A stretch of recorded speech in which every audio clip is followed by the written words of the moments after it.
There is a version of the Cold War that most people carry around in their heads.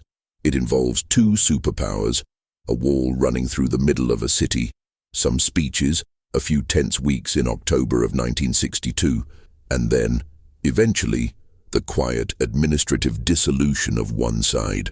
That version is not wrong, exactly, but it is drastically incomplete. The Cold War was not a long peace punctuated by crises. It was a continuous, rolling, operational state of near war, maintained by machines, protocols, bureaucracies, and human beings who were trained to suppress every instinct that might have made them hesitate. The technologies developed during that period were not built to win a war. They were built to fight one automatically, faster than any human being could think, across distances that made the concept of a battlefield almost philosophically absurd. Some of those technologies worked. Some of them failed in ways that were never publicly acknowledged. Some of them are still operational today, in forms that their original designers would recognize immediately. What follows is not a celebration of ingenuity. It is an account of what was built, why it was built, what it was prepared to do, and how close it came on multiple occasions to doing exactly that. The story begins before most people think it does. By the time the Soviet Union detonated its first atomic bomb in August of 1949, the United States had already been operating a global surveillance architecture for several years. The shock of that detonation was not just political, it was technical. American planners had assumed they had more time. They did not. And from that moment forward, every technology developed on both sides was built under a specific assumption that warning time was finite, shrinking, and possibly already insufficient. That assumption shaped everything. It shaped the weapons, it shaped the detection systems, it shaped the command structures, it shaped the philosophy of deterrence itself. And it produced, over the following 4 decades, a set of technologies that were not just ahead of their time in terms of capability, but ahead of their time in terms of what they implied about the relationship between human beings and the systems they had built to protect them. The first of these technologies, and in some ways the one that set the template for everything that followed, was the long-range jet bomber. Not the bomber as a concept, which had existed since the First World War, but the intercontinental strategic bomber as a system, as an always-on, always-ready instrument of national policy that required an entirely new kind of infrastructure, an entirely new kind of crew, and an entirely new relationship between military aviation and the state. The Boeing B-52 Stratofortress, which entered service in 1955, was not merely a large aircraft. It was the physical embodiment of a doctrine. It could carry thermonuclear weapons to targets anywhere on Earth. It could fly at altitudes that made conventional interception extremely difficult. It could be refueled in flight, which meant it could stay airborne for days. And during the most intense periods of the Cold War, it was airborne continuously, in rotation, with nuclear weapons on board, waiting for an order that its crew hoped would never come, but was trained to execute without hesitation if it did. The B-52 was, in a very real sense, the first true weapons system of the nuclear age, meaning a weapons platform so thoroughly integrated with its support infrastructure, its communication systems, its command hierarchy, and its strategic doctrine that it could not be understood in isolation from any of those things. It was not a plane with bombs. It was a node in a network designed to deliver civilization-ending violence on a predetermined schedule, and it worked, in the sense that it was always ready, always capable, and never, ultimately, used. But the bomber created a problem almost as soon as it was deployed. If both sides had bombers that could reach each other's cities in a matter of hours, then the side that struck first had an enormous advantage. The leadership of a country that absorbed a first strike might be dead before it could authorize a response. This was not a theoretical concern. It was a mathematical certainty, and it drove the development of a technology that most people have heard of but few have fully understood, the intercontinental ballistic missile. The ICBM was not just a faster delivery system. It was a technology that fundamentally altered the nature of deterrence. A bomber could be recalled, a missile could not. A bomber took hours, a missile took minutes. A bomber required airfields, maintenance crews, and a visible, vulnerable infrastructure. A missile could be buried in a hardened silo in the middle of a desert, invisible until the moment it was launched. The first American ICBM, the Atlas, entered operational service in 1959. It was liquid-fueled, which meant it took time to prepare for launch, and was difficult to keep in a constant state of readiness. The Minuteman, which followed it, was solid-fueled, which meant it could be launched within minutes of receiving an order. By the mid-1960s, the United States had hundreds of Minuteman missiles in silos across the Great Plains, and the Soviet Union had its own arsenal of comparable weapons pointed in the opposite direction. Each of those weapons represented in a very compressed form the entire logic of the Cold War, the credible threat of instantaneous, irreversible, catastrophic retaliation maintained continuously at enormous cost in the hope that the threat itself would make its execution unnecessary. What is less well understood is how close that logic came to breaking down, and how the technology designed to support deterrence was itself one of the primary sources of risk. The problem was not, as people sometimes assume, that the missiles might be launched by a rogue commander or a madman. The problem was far more mundane and far more frightening. The problem was false alarms. In November of 1979, a technician at the North American Aerospace Defense Command, which everyone called NORAD, accidentally loaded a training tape into a live system. The tape simulated a full-scale Soviet nuclear attack. For several minutes, the entire American nuclear command structure believed it was under attack. Bomber crews began moving to their aircraft. Missile launch crews received preliminary alerts. The President's airborne command post was activated. It took 6 minutes to determine that the alert was false, not because anyone was particularly sharp or well-prepared, but because no satellite confirmation of actual launches could be found. 6 minutes.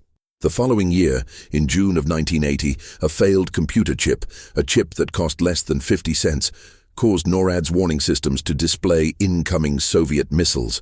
Again, bomber crews scrambled. Again, launch crews were alerted. Again, the false alarm was identified before any irreversible action was taken. But the margin was not wisdom. It was the absence of corroborating data. The systems were designed to require multiple confirmations before authorizing a launch, and that redundancy, not human judgment, was what prevented those incidents from becoming something else entirely. The Soviets had their own version of this problem, and in some respects it was more acute because their early warning systems were less reliable and their decision-making culture placed a higher premium on speed. In September of 1983, a Soviet satellite early warning system designated OKO detected what its algorithms interpreted as a missile launch from the United States. The duty officer that night was a lieutenant colonel named Stanislav Petrov. His system showed 1 missile, then 4, then 5, incoming. His standing orders were clear: report the detection up the chain of command immediately. A report would have triggered a response process that was designed to move quickly. Petrov did not report it. He decided, based on a combination of intuition, technical skepticism, and the simple observation that a genuine American first strike would not consist of 5 missiles, that it was a false alarm. He was right. The satellites had been fooled by the reflection of sunlight off high-altitude clouds over Montana. Petrov was neither rewarded nor decorated for this. He was, in fact, reprimanded for failing to follow procedure. The incident was classified for years. The point is not that Petrov was a hero, though his decision was consequential. The point is that the entire architecture of Soviet nuclear response depended, at that moment, on one man's willingness to disregard the output of the very system that had been built to eliminate the need for individual judgment. The development of early warning systems was itself one of the defining technological achievements of the Cold War and one of the least understood. The ballistic missile early warning system, known as BMEWS, was an American project that aimed to detect Soviet missile launches with enough lead time for the United States to respond. The system used enormous phased-array radars positioned in Alaska, Greenland, and the United Kingdom. Locations chosen because they offered the best angles on the likely trajectory of Soviet missiles launched toward American cities. The radars were extraordinary pieces of engineering. They could detect an object the size of a small car at a range of several thousand miles. They could track hundreds of objects simultaneously. They could provide, under ideal conditions, 15 to 20 minutes of warning before impact. But they were also, from the beginning, vulnerable to misinterpretation. In October of 1960, BMEWS reported with high confidence that a massive Soviet missile attack was underway. The source of the detection was the moon. The radar had not been properly calibrated to distinguish between a large, distant, slow-moving natural object and a smaller, closer, faster-moving weapon. The moon rose over the horizon at an angle that the system had not anticipated, and for several minutes it looked exactly like an incoming attack. The incident was classified. No formal public accounting of it was made for decades. These systems existed within a broader architecture of surveillance and intelligence gathering that was, in many ways, the most sophisticated technological enterprise of the 20th century. The U-2 reconnaissance aircraft, which entered service with the Central Intelligence Agency in 1956, was a technology so advanced for its time that it seems almost implausible in retrospect. It could fly at altitudes above 70,000 feet. Which in the mid-1950s was genuinely above the effective ceiling of Soviet fighter aircraft and surface-to-air missiles.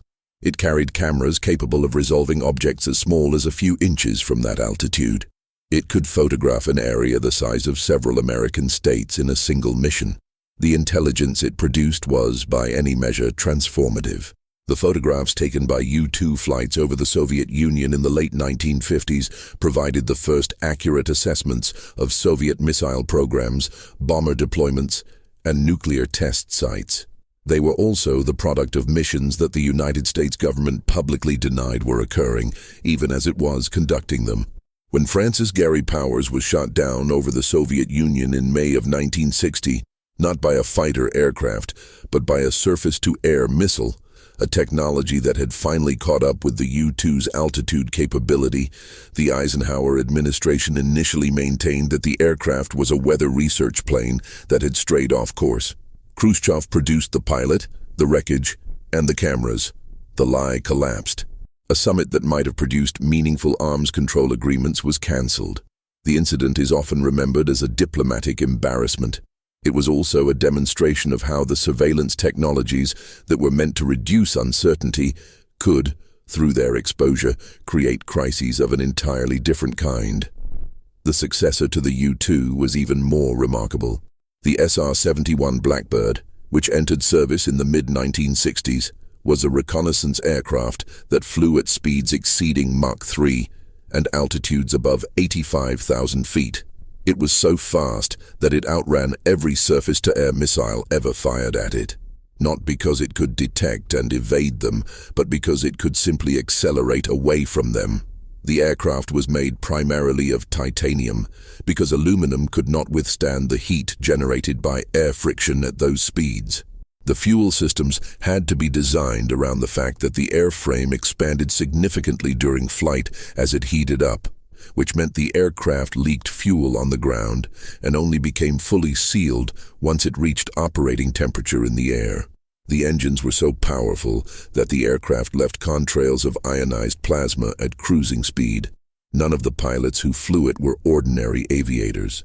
They required specialized pressure suits, years of specific training, and a physiological profile that excluded the vast majority of even highly qualified military pilots. The SR-71 flew operational missions until 1990. It was never shot down. It was never intercepted.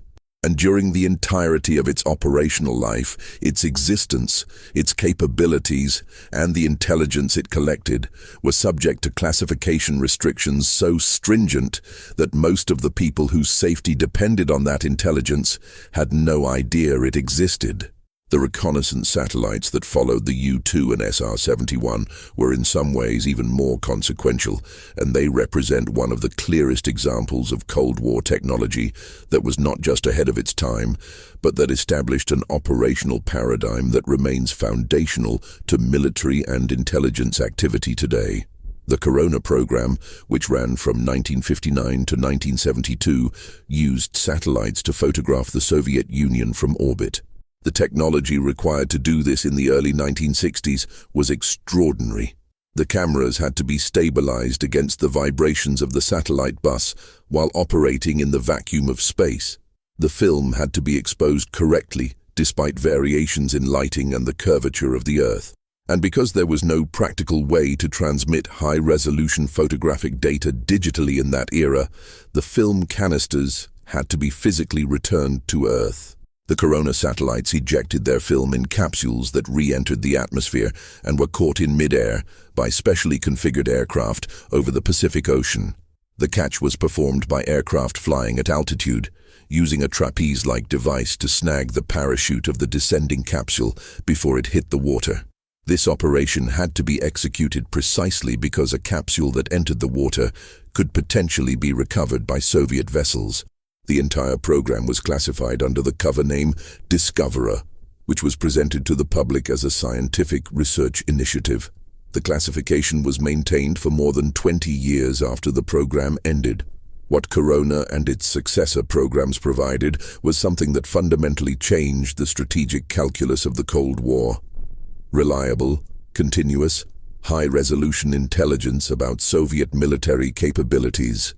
Before satellite reconnaissance, American assessments of Soviet forces were based on fragmentary evidence, defector reports, signals intelligence, and occasional aerial overflights. The margin of error in those assessments was enormous, and the tendency, driven by institutional incentives and genuine uncertainty, was to assume the worst. The bomber gap of the late 1950s and the missile gap of the early 1960s were both products of this uncertainty. Both turned out to be largely fictitious. The Soviets did not have the massive lead in strategic bombers that American intelligence had feared in 1957. They did not have the overwhelming advantage in intercontinental missiles that the Kennedy campaign had claimed in 1960. But policymakers did not know that with confidence until satellite photography provided the data to establish it. The technology did not just collect intelligence. It replaced a regime of fear-driven worst-case estimation with something closer to actual knowledge, and that shift, imperfect and incomplete as it was, may have been the single most stabilizing development of the entire Cold War period. The nuclear submarine was another technology that redefined the strategic environment in ways that are still not fully appreciated. The development of the Polaris missile, a submarine-launched ballistic missile that entered service in 1960, created what strategists called an assured second strike capability. A land-based missile force, no matter how numerous or hardened, was in principle vulnerable to a sufficiently large and accurate first strike. The locations of silos were known. The yield required to destroy a hardened silo was calculable. Given enough missiles aimed at enough silos with sufficient accuracy, a first strike could theoretically neutralize the land-based deterrent. But a submarine carrying 16 Polaris missiles, operating at depth in the world's oceans, was not targetable in the same way. Its location was unknown. It could not be found without active sonar, which could itself be detected. It represented a deterrent that could survive any conceivable first strike and still deliver a devastating retaliatory blow. The submarine-launched ballistic missile was, in the strategic sense, the technology that made mutually assured destruction genuinely mutual. It closed the theoretical window for a disarming first strike and replaced it with the certainty that any nuclear exchange would result in the destruction of both sides, regardless of who fired first. This was the logic of deterrence in its most mathematically pure form, and it depended entirely on technology that did not exist 20 years earlier. The submarines themselves were engineering achievements of a remarkable order. The USS Nautilus, which became the first nuclear-powered submarine in 1955, could operate submerged indefinitely, limited only by food supplies and crew endurance rather than by battery capacity. Its nuclear reactor required no air for combustion, which meant it could remain at depth for weeks without surfacing. The subsequent Polaris boats, the George Washington class, were larger, quieter, and carried missiles that could be fired from underwater. The technology required to fire a large ballistic missile from a submerged submarine was not trivial. The missile had to be ejected from its tube by compressed gas, travel through the water column without damage, breach the surface, ignite its engines, and follow a precise trajectory to a target thousands of miles away, all of this from a platform that was itself moving through the water at depth. Getting this to work reliably required advances in materials science, propulsion, navigation, and fire control that pushed the boundaries of what was technically possible at the time. And when it worked in a way that changed the fundamental geometry of nuclear deterrence. The ocean itself became a strategic asset. Depth became a form of protection that no offensive technology of the era could reliably defeat. The anti-submarine warfare programs that followed were an attempt to solve this problem, and they produced technologies that were themselves extraordinary. The sound surveillance system, known as SOSUS, was a network of hydrophones placed on the ocean floor at strategic locations throughout the Atlantic and Pacific. The hydrophones were connected by undersea cables to shore stations where analysts could listen for the acoustic signatures of Soviet submarines. The system was classified so tightly that its existence was not publicly acknowledged until 1991. During the Cold War, it provided remarkably detailed intelligence about Soviet submarine operations. The acoustic signatures of individual submarines could be identified and tracked. The routes that Soviet boats used to deploy from their bases could be mapped. The maintenance patterns that led to characteristic acoustic anomalies could be catalogued and exploited. SOSUS was, in effect, a surveillance network that turned the ocean into a transparent medium, at least for the purposes of tracking submarines that generated detectable acoustic signatures. The Soviets worked for decades to build quieter submarines, and their progress was significant. But the technological competition between submarine quieting and hydrophone sensitivity was one of the defining technical contests of the Cold War, and it produced advances in acoustics, signal processing, and underwater engineering that have no real civilian equivalent. The command and control systems developed to manage nuclear forces were perhaps the most technically ambitious undertakings of the entire Cold War, and they are also the technologies whose failures came closest to producing catastrophe. The fundamental problem of nuclear command and control is a paradox that has no fully satisfactory solution. On one hand, the weapons must be usable. If the president cannot authorize their use in response to an attack, the deterrent fails. On the other hand, the weapons must not be usable by anyone other than properly authorized national command authority. If a subordinate commander can launch independently, the weapons become a source of instability rather than stability. Solving this paradox required communication systems that were simultaneously survivable, reliable, unforgeable, and fast. It required authentication systems that could verify the identity of the person issuing launch orders under conditions of extreme stress and potentially degraded communications. And it required what the strategists called permissive action links, electronic locks built into the weapons themselves that would prevent detonation without a valid authorization code. The history of permissive action links in the early years of the American nuclear program is instructive and disturbing in equal measure. The technology existed in principle from the early 1960s, but implementation was inconsistent and often resisted by military commanders who were concerned that the locks would prevent them from using the weapons in a genuine emergency if communications with higher authority had been disrupted. In 1960, the Eisenhower administration issued a directive requiring that PALs be installed on all nuclear weapons. The Air Force Strategic Air Command substantially complied with the letter of this directive while arranging the combination locks so that they could be bypassed by crews with the appropriate training. The codes were often set to combinations like 000, which allowed the weapons to be armed without any authorization at all. This was not a secret within the Air Force.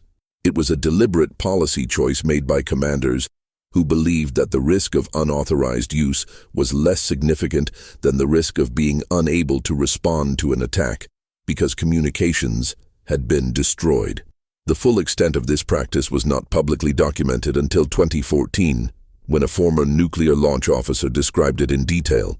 The SIOP, the Single Integrated Operational Plan, was the master plan for American nuclear operations, and it was a document of extraordinary ambition and extraordinary rigidity. The SIOP specified, in enormous detail, which weapons would be used against which targets in the event of nuclear war, in what order, at what time. It was designed to ensure that the American nuclear arsenal was employed in a coordinated, efficient manner that maximized destruction while minimizing the risk of weapons arriving at the same target simultaneously.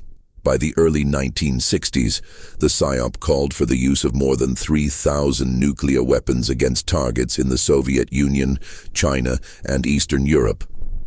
The plan was not designed to be adapted to circumstances. It was designed to be executed. The assumption embedded in it was that any nuclear war would be total, would begin with a massive exchange, and would need to be managed according to pre-planned procedures because there would be no time for deliberation. What the SIOP represented technologically was the translation of strategic doctrine into automated procedure. It was a script for the end of civilization, written in advance, maintained in a constant state of readiness, and requiring only the authorization of one man to begin its execution. The dead hand, or perimeter as it was known to the Soviets, was the logical endpoint of the command and control problem, and it remains one of the most unsettling technologies ever constructed. The Soviet leadership, by the late 1970s, had become increasingly concerned that a decapitating American first strike could destroy the Soviet command structure before the order to retaliate could be given. The answer they developed was a semi-automated retaliation system. If Soviet sensors detected nuclear explosions on Soviet territory, and if certain communication links went silent, the perimeter system would automatically send launch authorization signals to land-based missiles without requiring a human decision at the command level. The system was not fully automatic. A human operator, presumably one who had survived the initial attack in a hardened bunker, had to activate it. But once activated, it would proceed without further human intervention, interpreting the sensor data and communication failures according to pre-programmed parameters and issuing launch commands if those parameters were met. The perimeter system was operational by the mid-1980s and, according to Russian officials, remains operational today. It was designed to solve a genuine strategic problem, but what it represents, in its operational logic, is a system that can trigger nuclear war based on the automated interpretation of sensor data rather than on a human decision. The sensors can be wrong, the communication failures can have innocent explanations. The parameters can be met by accidents and malfunctions as easily as by actual attacks. The history of nuclear close calls during the Cold War is long enough to fill several books, and the majority of the incidents it describes are ones that were either officially denied at the time or remain only partially declassified today. In January of 1961, a B-52 carrying 2 Mark 39 hydrogen bombs broke apart over Goldsboro, North Carolina. The bombs fell to Earth. One of them fell in a configuration that, according to the subsequent investigation, left only a single safety mechanism between it and detonation. The mechanism held. The bomb did not detonate. The full details of this incident were classified for decades, and when they were finally released through a Freedom of Information Act request in 2013, they showed that the weapon had been one switch away from detonating in a populated area of the eastern United States, with a yield of approximately 3 to 4 megatons. The response of the government at the time was to reassure the public that the weapons had strong, multiple redundant safety systems. This was true. It was also true that one of those systems had failed. A second had failed, and the weapon's survival had depended on a single final mechanism performing correctly under conditions it was not specifically designed to handle. The Cuban Missile Crisis of October 1962 is the event most people think of when they consider how close the Cold War came to becoming a hot war, and their general impression that it was managed successfully through a combination of careful statesmanship and back-channel diplomacy is not entirely wrong. But the popular understanding of the crisis substantially underestimates the role of chance and substantially overstates the role of control. On October 27, 1962, the day historians later called Black Saturday, a Soviet submarine designated B-59 was operating under the American naval blockade in the Caribbean. The submarine had been out of contact with Moscow for several days. Its captain, Valentin Savitsky, had no way of knowing whether nuclear war had already begun.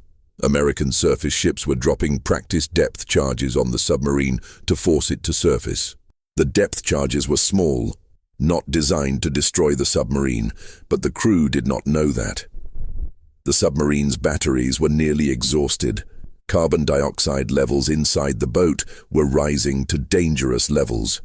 Savitsky, under these conditions, ordered the submarine's nuclear torpedo to be prepared for launch. The torpedo had a yield of approximately 10 kilotons. Its target would have been the American surface vessels above. A Soviet nuclear strike on American naval vessels during the height of the Cuban Missile Crisis would almost certainly have triggered a nuclear exchange. What prevented it was not American decision-making or Soviet restraint at the command level. It was a single man. The submarine's flotilla commander, Vasily Arkhipov, was also aboard B-59, and under Soviet naval procedure, the use of the nuclear torpedo required the concurrence of all three senior officers on the vessel. Arkhipov refused. His reasoning, as he later described it, was simple. He could not verify that the war had begun. He was not willing to start one. The incident was not publicly known until 2002.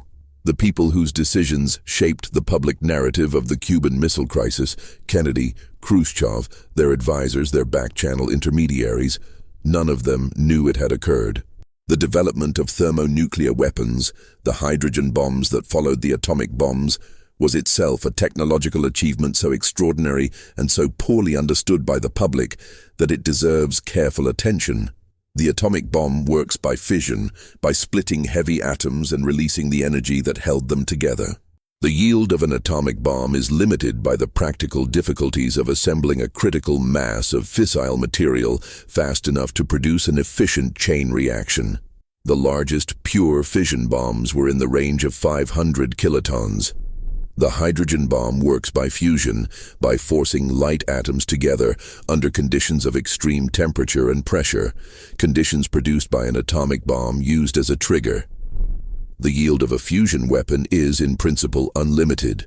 The Soviet Tsar Bomba, tested in October of 1961, had a yield of approximately 50 megatons, roughly 3,000 times the yield of the bomb dropped on Hiroshima.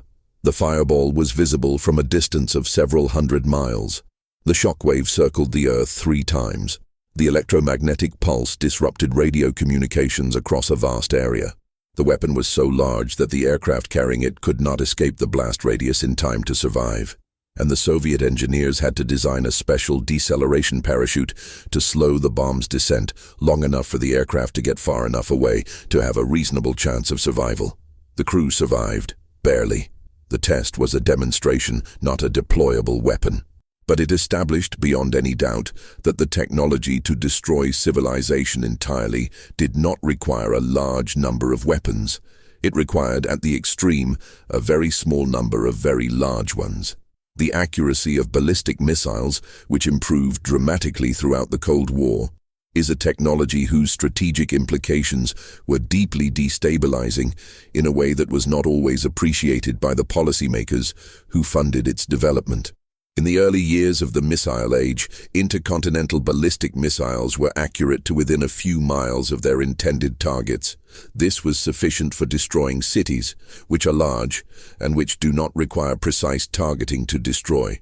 But it was not sufficient for destroying hardened missile silos, which are small and which require a weapon to detonate within a few hundred yards to have a high probability of destruction.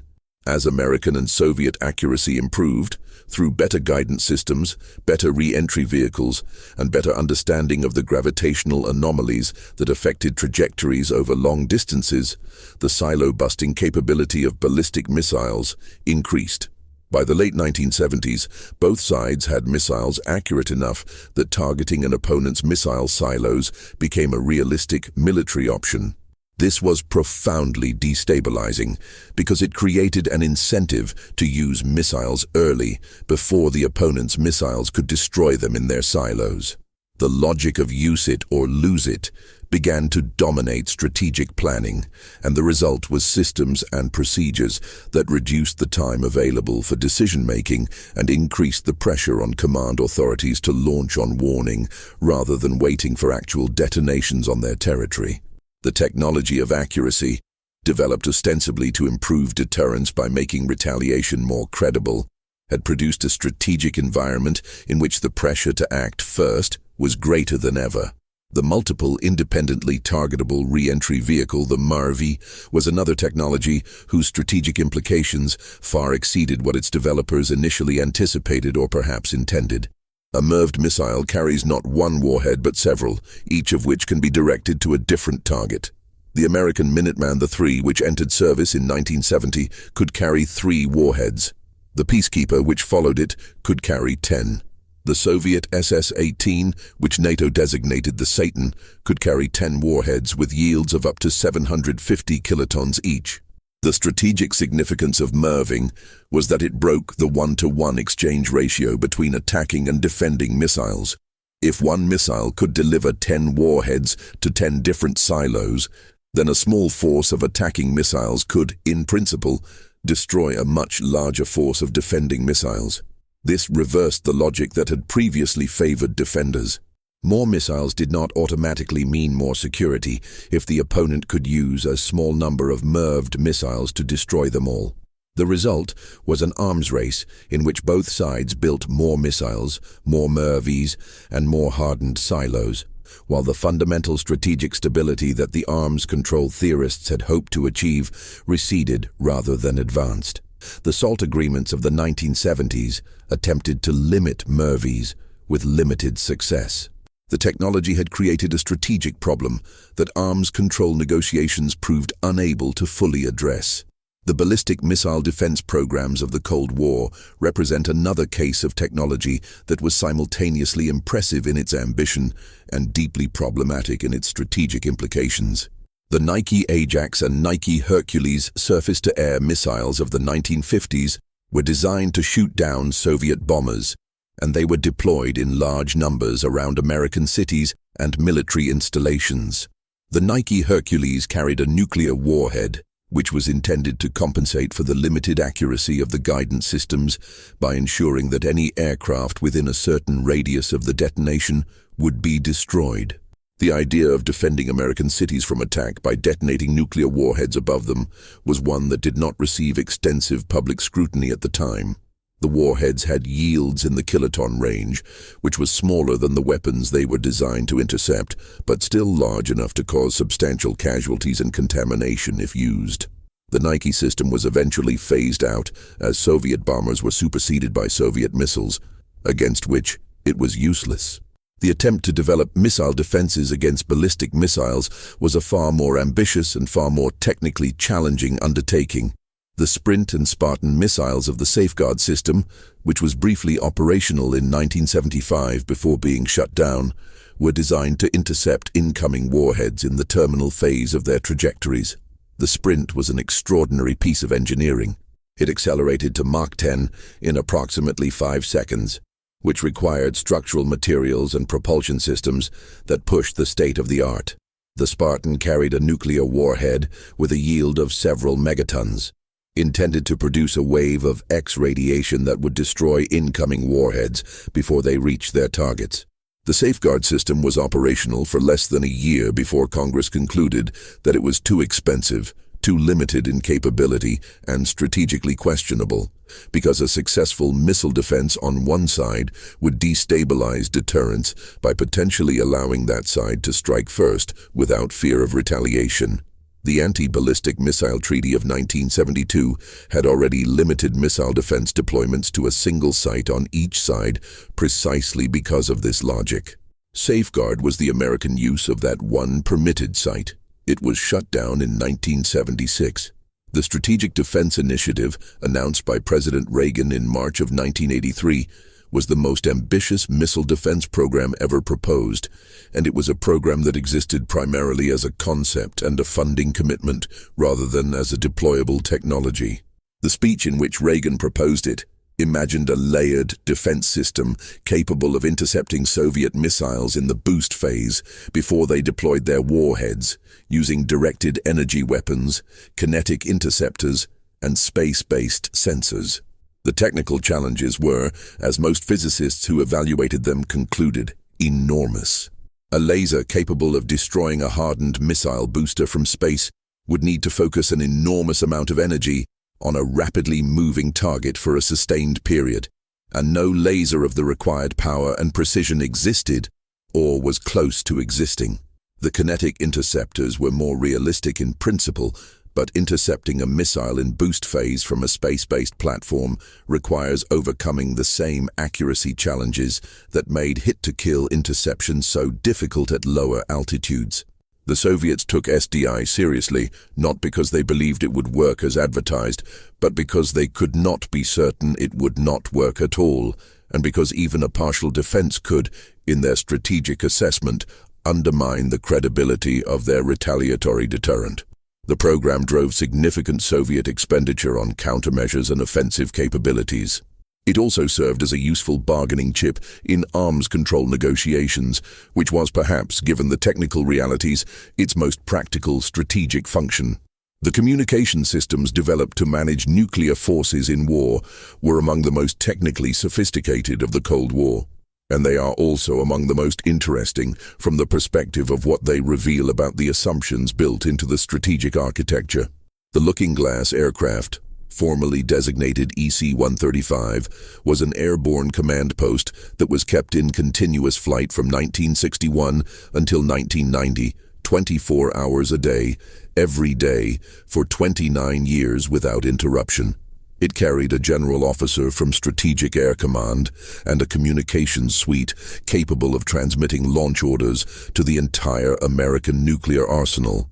The assumption behind it was that a Soviet first strike would destroy the ground-based command centers, the Pentagon, and the National Command Authority, but that an airborne platform could survive long enough to authorize and transmit the retaliatory strike.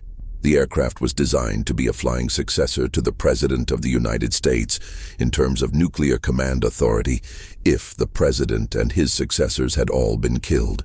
This is not a hypothetical.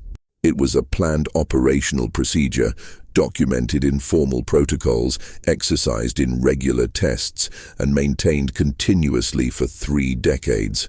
The fact that such a thing was considered necessary and that it was maintained at such cost and complexity is itself a statement about what the people responsible for nuclear command and control believed about the vulnerability of the American government in the event of a Soviet first strike. The submarine communications technology developed to reach Trident and Polaris submarines at operational depth was another engineering achievement that rarely receives the attention it deserves. Radio waves do not penetrate seawater efficiently. Submarines that come to periscope depth to receive communications are detectable and vulnerable.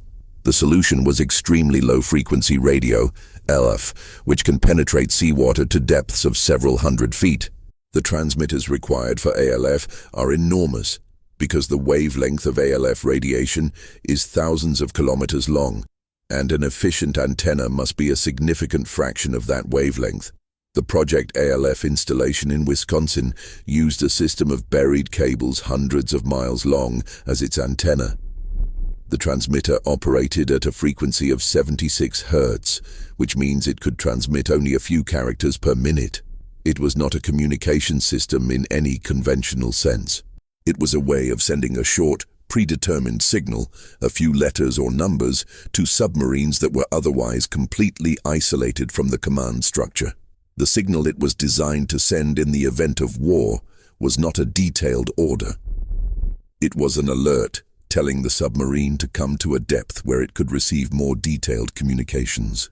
The entire system, hundreds of miles of buried cable, an enormous transmitter, years of engineering and testing, was built to deliver a handful of characters to submarines that were the last line of the American deterrent.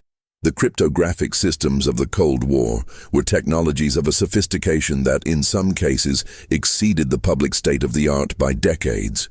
The National Security Agency, whose existence was officially secret until 1957 despite being established in 1952, was by the 1960s one of the largest employers of mathematicians in the world.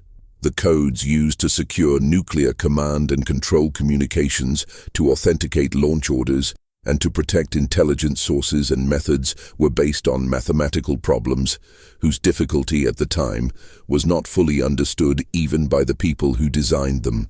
The one-time pad, which is mathematically provably unbreakable if used correctly, was the gold standard for the most sensitive communications.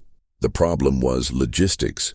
Producing, distributing, and accounting for one-time pads at the scale required by a global military and intelligence apparatus was itself an enormous undertaking, vulnerable to physical theft, compromise, or simple accounting error. The Walker spy ring, which operated from 1968 to 1985, sold American one-time pad key material to the Soviet Union for nearly 2 decades, allowing Soviet intelligence to read encrypted American naval communications. The damage this caused to American operational security was substantial, and according to some analysts, was never fully assessed. The development of stealth technology, which produced the F-117 Nighthawk and the B-2 Spirit, was one of the most remarkable technological achievements of the Cold War era, and one that was kept secret for more than a decade after the aircraft entered development.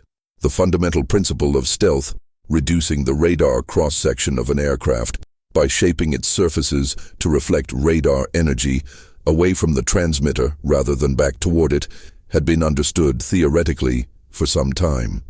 The mathematical framework for calculating radar cross-sections had been developed by a Soviet physicist named Pyotr Ufimtsev, whose work on physical theory of diffraction was published openly in 1962.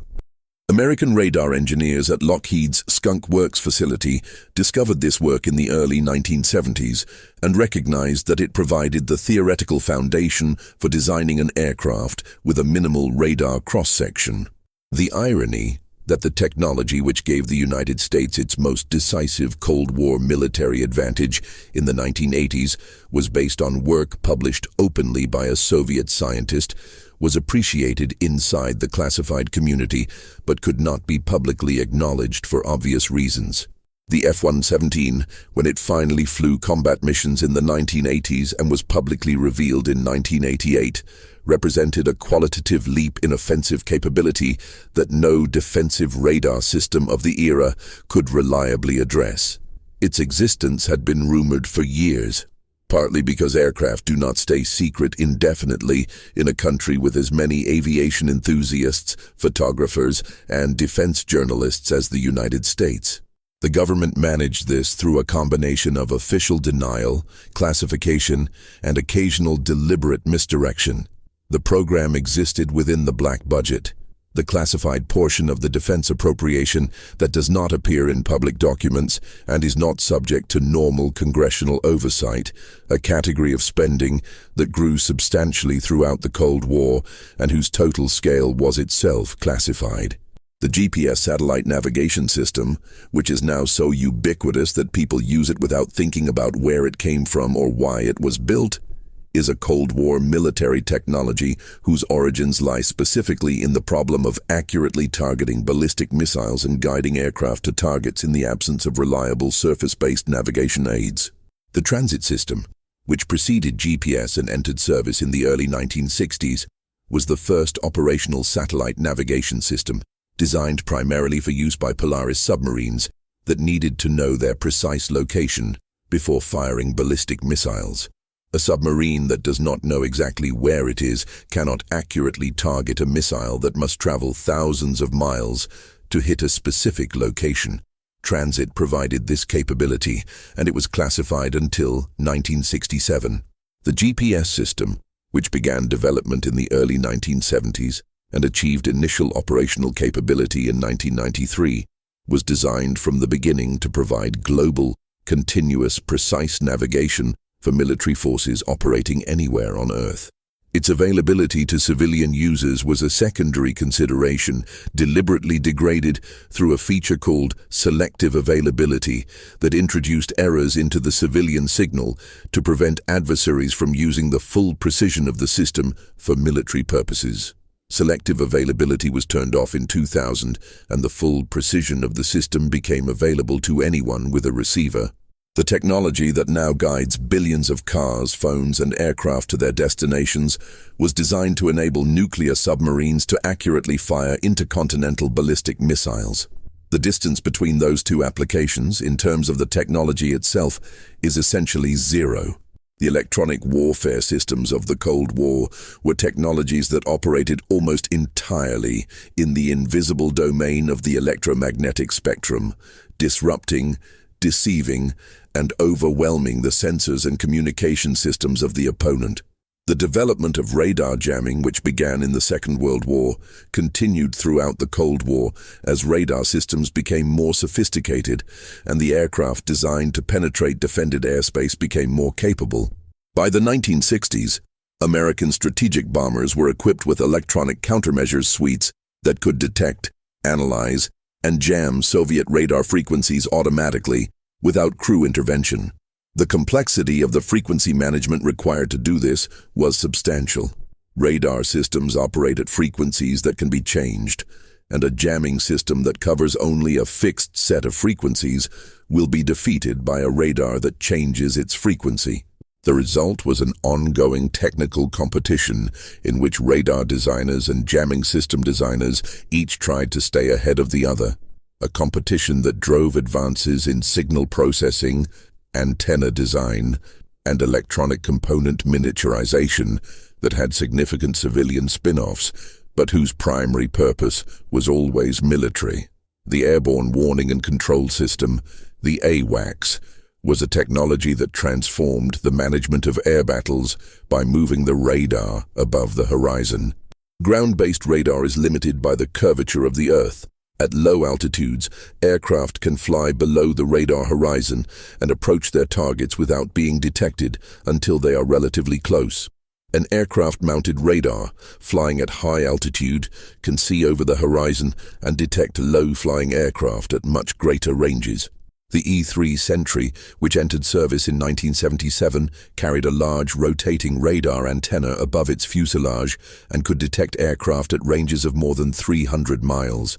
More importantly, it could coordinate the response of multiple interceptors, directing them toward targets and managing the air battle from above.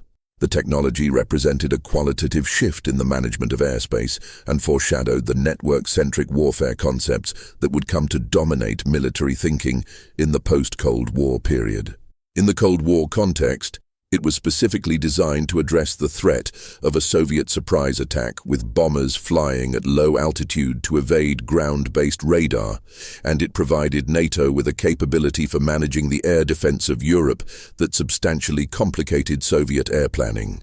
The development of precision-guided munitions, weapons that could navigate to their targets with extreme accuracy using laser guidance, infrared seekers, or later, GPS, was another Cold War technology that fundamentally changed the character of military operations. The early laser-guided bombs, which entered service in Vietnam, could strike within a few feet of a laser designator, even when dropped from high altitude. This meant that a single aircraft with a single bomb could reliably destroy a target that previously required many aircraft and many bombs to have a reasonable probability of destroying. The strategic implication was significant. Precision guidance allowed a small force to achieve effects previously requiring a large one, which changed the calculus of force sizing and the economics of military operations in ways that were not fully appreciated until later. In the Cold War context, precision guidance was developed primarily as a way to hold Soviet ground forces, tanks, artillery, and supply lines at risk, without requiring the use of nuclear weapons. The American doctrine of airland battle, which shaped NATO's plans for defending Europe against a Soviet conventional attack in the 1980s, relied heavily on precision munitions to destroy Soviet second-echelon forces far behind the front lines, disrupting the logistics and reinforcement cycles on which Soviet operational doctrine depended. The technology worked well enough in testing and in the limited conventional engagements of the Cold War period to be considered effective. Whether it would have been effective against the full weight of a Soviet conventional offensive in Europe was never tested. The development of the cruise missile was a technology that complicated arms control negotiations in ways that the negotiators had not fully anticipated when the weapons were first developed. The Tomahawk cruise missile, which entered service in 1983 in both nuclear and conventional versions, was a small, subsonic, terrain-following missile that could fly at low altitude, following the contours of the ground to avoid radar detection, and deliver a warhead to a target several hundred miles away with extraordinary accuracy. The nuclear version carried a warhead with a yield of approximately 200 kilotons and had a range of nearly 1,500 miles. The arms control problem with the cruise missile was that it was virtually indistinguishable from the outside from its conventional counterpart. A treaty limiting nuclear cruise missiles had no practical way to verify compliance because the missiles looked identical regardless of what was inside them. The Soviet backfire bomber, which could carry cruise missiles with nuclear warheads, created similar verification problems. The SALT II Treaty of 1979 attempted to address cruise missiles through counting rules that were, in practice, extremely difficult to verify. The technology had created a category of weapon that was highly capable, cheaply produced relative to ballistic missiles, and essentially invisible to the verification mechanisms that arms control agreements depended on. This problem did not go away. It was inherited by every subsequent arms control negotiation. The neutron bomb, or enhanced radiation weapon, was a Cold War technology whose development and subsequent political controversy illustrates the degree to which the management of nuclear weapons was as much a political and bureaucratic process as a technical one. The neutron bomb was a thermonuclear weapon designed to maximize prompt radiation while minimizing blast and heat. Its intended effect was to kill armored vehicle crews through radiation without destroying the vehicles themselves or the urban areas around them. The logic, from a NATO perspective, was that a neutron bomb could stop a Soviet tank attack in West Germany without destroying the German cities it was supposed to be defending. President Carter announced in 1977 that the United States would deploy enhanced radiation weapons in Europe, setting off an enormous political controversy within NATO among European publics who were not enthusiastic about a new category of nuclear weapon being stationed on their territory and within the arms control community, which pointed out that a weapon optimized to kill people while preserving property might be interpreted as a weapon intended for use rather than deterrence. Carter ultimately deferred the deployment decision, and the neutron bomb was not deployed in Europe, though it remained in the American arsenal. The episode was notable not for any particular technical achievement, but for what it revealed about the gap between the strategic logic that drove weapons development and the political reality that weapons had to navigate. The computer systems developed to process intelligence data, manage military communications, and support command decision-making were Cold War technologies that established the foundations of the information technology revolution that followed the war's end. And they deserve examination both for what they were technically and for what they reveal about the institutional priorities that shaped them. The SAGE Air Defense Network, which became operational in 1958 and was the most expensive American military project since the Manhattan Project at the time of its development, was based on a system of enormous vacuum tube computers, each the size of a large building, connected to radar stations across North America. The computers processed radar data in real time and displayed the results to operators on large screens using light guns, an early pointing device that allowed operators to interact directly with the display. SAGE was in many respects the first true real-time computing system. the first system that processed data and presented results to human operators fast enough to be useful for military decisions that unfolded on timescales of minutes rather than hours. The technical challenges involved in building it were immense. The computers required were larger and more powerful than anything that had previously been constructed. The software was more complex than any that had previously been written. The communication networks connecting the radar stations to the computing centers and the computing centers to the interceptor aircraft and missile batteries were designed to specifications that had no precedent. What SAGE could not do ultimately was defend against ballistic missiles. The system was designed around bombers, and it was partially operational when the Soviet ICBM program made bombers a secondary threat. But the technology developed for SAGE, the real-time computer processing, the operator displays, the communication networks, the software design methodologies, became the foundation on which subsequent systems were built. The ARPANET, which was the direct precursor of the modern Internet, was funded by the Defense Advanced Research Projects Agency specifically because of concerns about the vulnerability of centralized communication networks to nuclear attack. A network in which any node could route traffic to any other node, in which there was no single central switchboard whose destruction would bring down the whole system, was a network that could survive a nuclear strike on its components. The packet switching technology that made the Internet possible was designed, in its original conception, to survive a nuclear war. The fact that it eventually became the medium through which the world's information flows is a consequence of Cold War military funding decisions that were made for entirely different reasons. The development of the Minuteman missile guidance system illustrates how the Cold War drove miniaturization and precision in electronic components to levels that would not otherwise have been reached for years or decades. The Minuteman needed an inertial guidance system accurate enough to hit a small target at intercontinental range. Inertial guidance works by measuring accelerations along 3 axes and integrating those measurements to calculate position. The errors in this calculation accumulate over time and distance, and reducing them requires gyroscopes and accelerometers of extraordinary precision, combined with computers small enough to fit in a missile and fast enough to process the data in real time. The guidance systems developed for Minuteman in the early 1960s were, by the standards of the time, remarkable achievements in miniaturization. They used transistors and early integrated circuits rather than vacuum tubes, which reduced size and power consumption while improving reliability.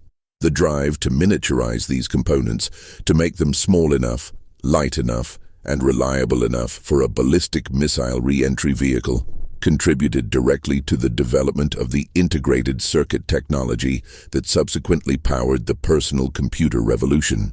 The Cold War built the bomb, and the bomb built the computer, and the computer built the world.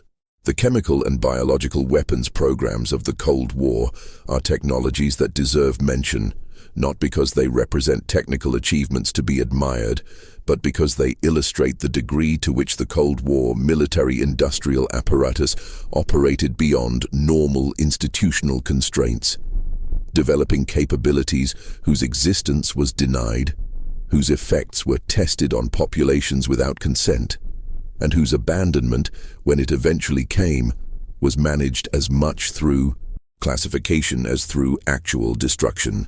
The American Offensive Biological Weapons Program, which was terminated by presidential order in 1969 and 1970, had at its peak produced and stockpiled dozens of agents, including pathogens capable of causing anthrax, botulism, brucellosis, and other diseases. The program had involved open-air testing of simulant agents over American cities, including the spraying of Bacillus globigii and Serratia marcescens over San Francisco in 1950. The Army's stated purpose was to test the feasibility of biological attack and the vulnerability of American cities to such attack.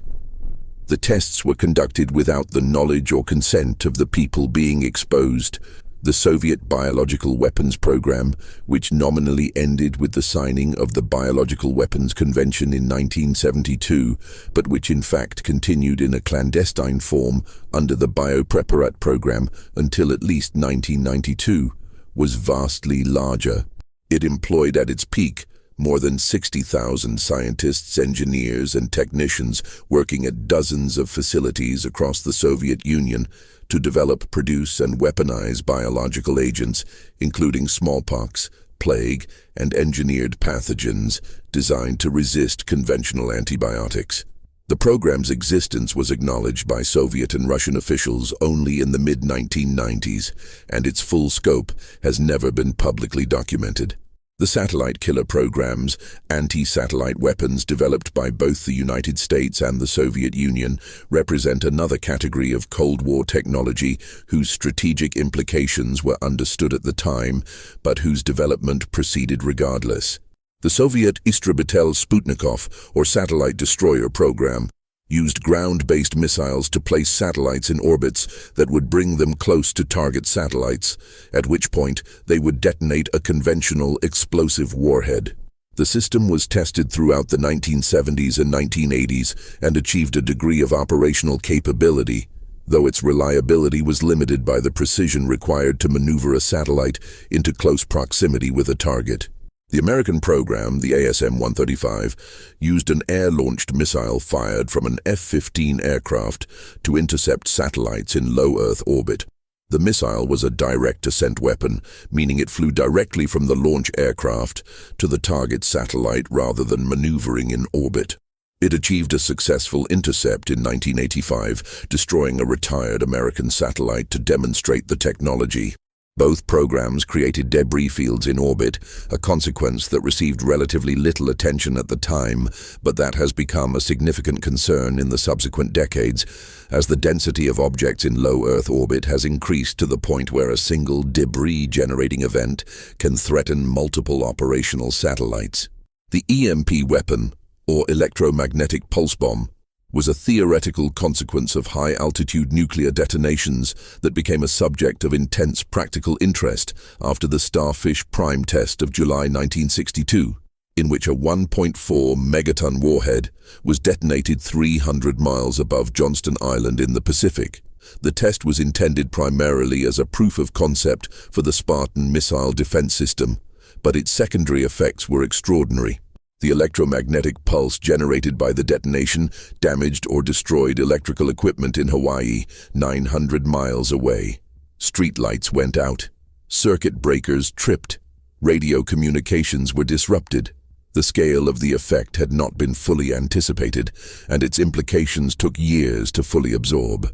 A high-altitude nuclear detonation over the center of a continent could, in principle, destroy the electrical infrastructure of the entire continent beneath it, disabling power grids, communication systems, transportation networks, and the military command and control systems that depended on all of them. This capability, understood since the 1960s, became the basis for a strategic concept in which a small number of weapons, perhaps even a single weapon, could incapacitate an opponent's military capacity without destroying its cities. Whether this concept was ever incorporated into operational planning on either side has not been fully declassified.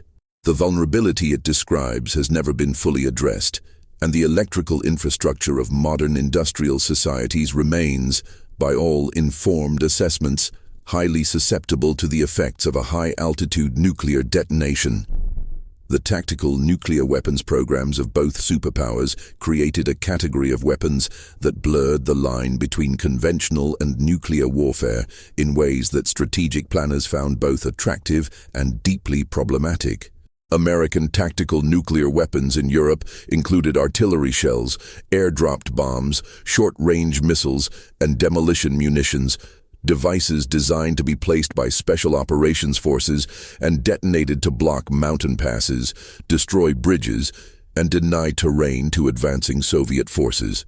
The ADM, atomic demolition munition, was a nuclear device small enough to be carried in a backpack and powerful enough to destroy a large bridge or dam. Teams of American and NATO special operations soldiers were trained and equipped to operate behind Soviet lines, carrying these devices in the event of a Soviet conventional attack.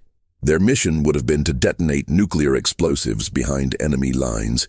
which would have been a unilateral decision by a small unit commander in an environment where communication with higher authority might not have been possible.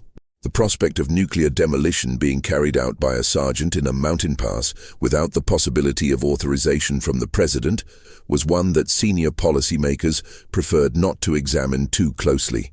The question of what authorization procedures applied to ADM teams in the field was never resolved with complete clarity, and the devices remained in the American arsenal until the early 1990s.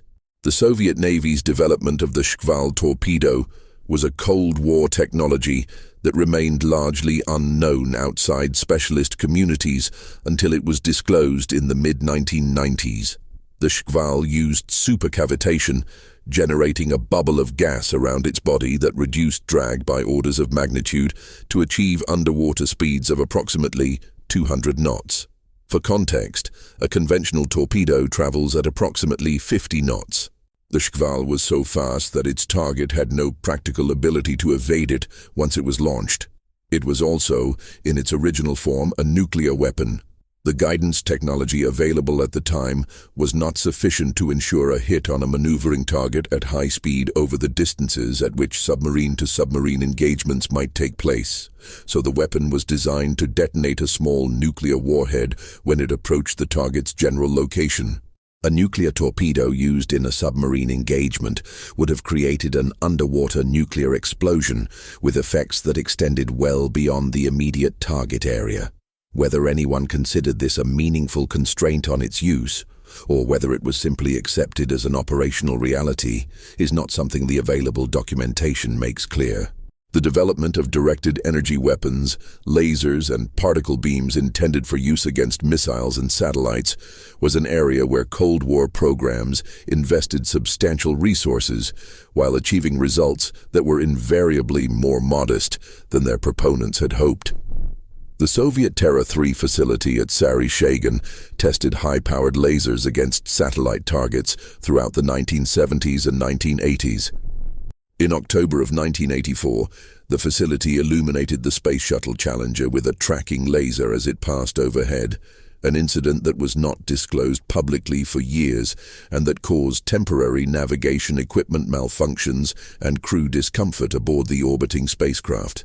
The American laser weapons programs of the same period, including the Airborne Laser Laboratory, which flew a carbon dioxide laser in a modified aircraft to test the concept of boost-phase missile intercept, achieved several successful demonstrations in controlled conditions, but never achieved the power levels or beam quality required for operational missile defense. The fundamental problem was the same one that confronted all directed energy weapons of the era: generating sufficient power, focusing the beam precisely over long distances despite atmospheric distortion, and managing the enormous heat generated by the weapon itself were engineering problems of an order that existing technology could approach but not fully solve. The technology was, in the Cold War context, permanently a decade away from operational capability. It remained so through the entire period. The over-the-horizon radars, developed by both superpowers, were technologies that extended surveillance coverage to ranges of thousands of miles by exploiting the ionosphere's ability to reflect radio waves back to Earth.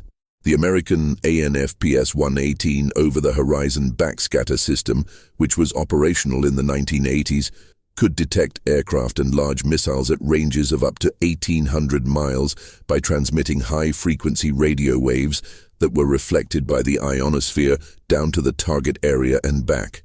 The system could theoretically detect Soviet bombers and missiles shortly after launch, providing strategic warning that supplemented the ballistic missile early warning radars. The Soviet Duga system, which was built in 2 large installations in the Soviet Union, was a similar over-the-horizon radar whose operation was evident to shortwave radio operators around the world because its distinctive pulsing signal, which occurred at approximately 10 Hz, interfered with shortwave communications across large areas. Ham radio operators called it the Russian woodpecker because of the rhythmic tapping it introduced into their receivers. The system's purpose was a subject of speculation for years.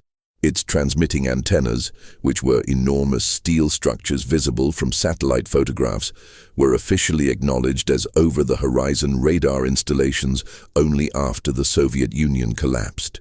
The Duga system was built to detect American missile launches, and it failed comprehensively in that mission because the radar was subject to ionospheric interference that made it difficult to distinguish missile launches from other phenomena.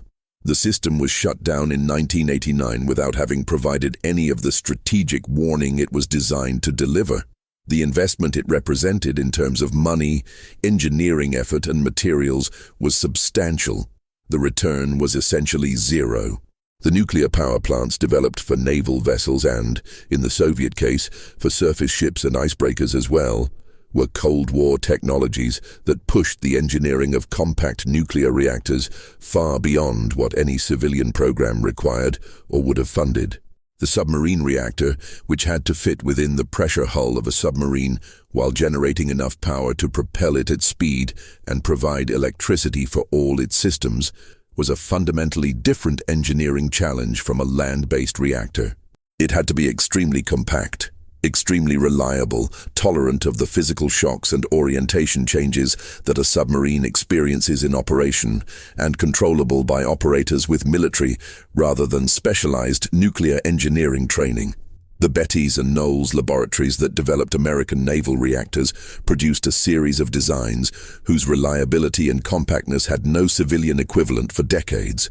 The Soviet naval reactor program, which was pursued with similar intensity but somewhat less rigorous quality control, produced a record of accidents that includes the loss of the submarine K-19 in 1961, when a coolant pipe failure caused the reactor to overheat and required crew members to enter the reactor compartment without adequate shielding to make repairs.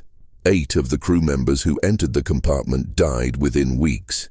The full account of Soviet naval nuclear accidents, which includes reactor failures, radiation exposures, and at least one submarine sinking directly attributable to reactor problems, was not publicly documented until after the Soviet Union's collapse.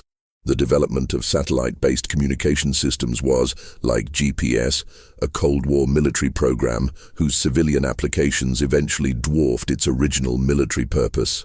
The FLSATCOM system, which provided secure ultra-high-frequency communication to naval vessels and aircraft, was one of several Cold War communication satellite programs that established the operational concept of global military connectivity.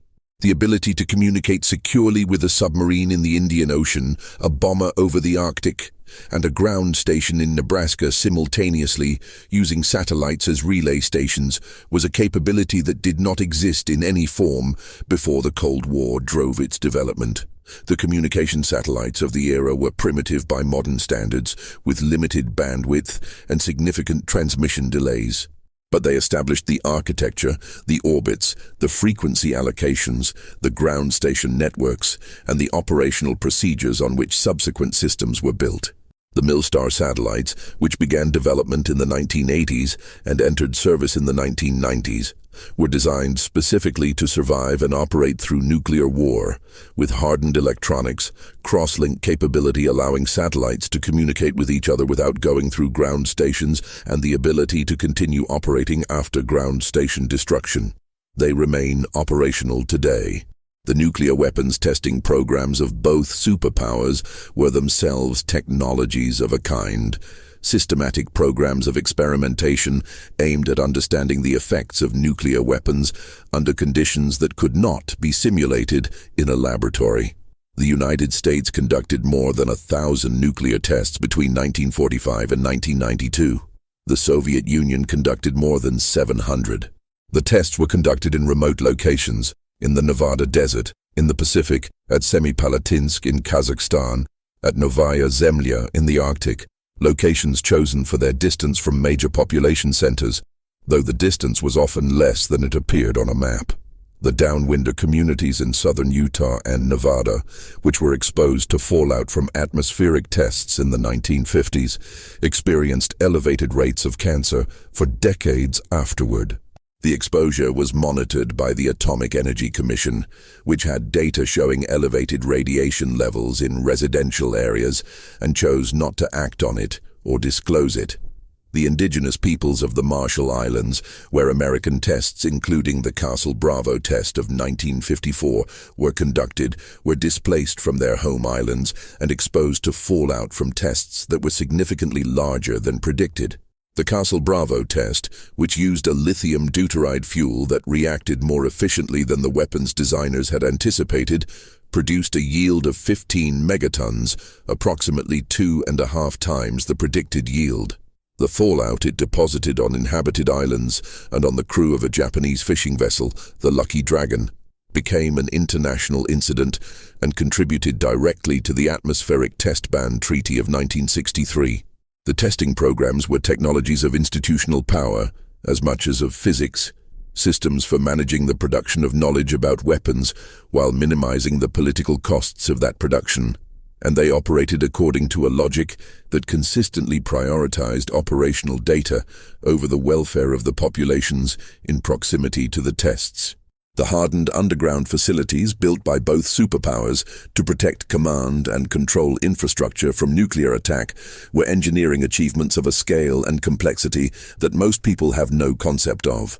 The American Cheyenne Mountain Complex, built inside a granite mountain in Colorado and operational from 1966, was designed to survive a near miss from a nuclear weapon by mounting the entire facility on enormous steel springs that would absorb the shock of a nearby detonation.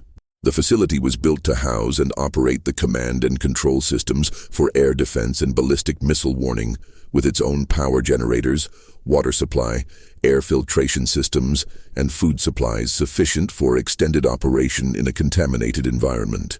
The Soviet equivalent, the Yamantau Mountain Complex in the southern Ural Mountains, was a facility of unknown size and purpose, whose construction was observed by American satellites throughout the 1990s.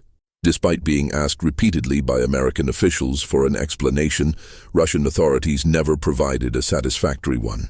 Congressional testimonies in the late 1990s described Yamantau as the largest construction project in the world at the time, involving tens of thousands of workers and extending over an area of several hundred square miles. The purpose of a facility of that scale, built in the mountains of central Russia in the 1990s, after the Cold War had nominally ended, has never been publicly clarified.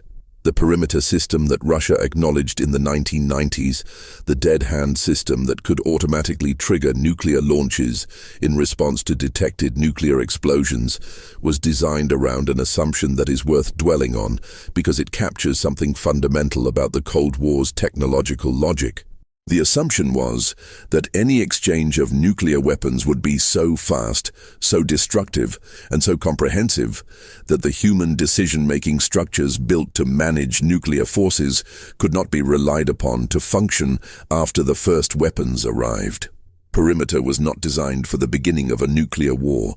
It was designed for, after the command structure had been destroyed, for the situation in which the people responsible for making decisions were dead and the weapons were still there, waiting for an order that would not come through any human chain of command. The system was built to ensure that the weapons would be used regardless. It was, in the most precise technical sense, a system designed to guarantee that any attack on the Soviet Union would produce a retaliatory strike, even if no Soviet human being survived to authorize one. The logic of deterrence, taken to its conclusion, had produced a machine that would end civilization automatically without any human decision as a purely mechanical consequence of being attacked.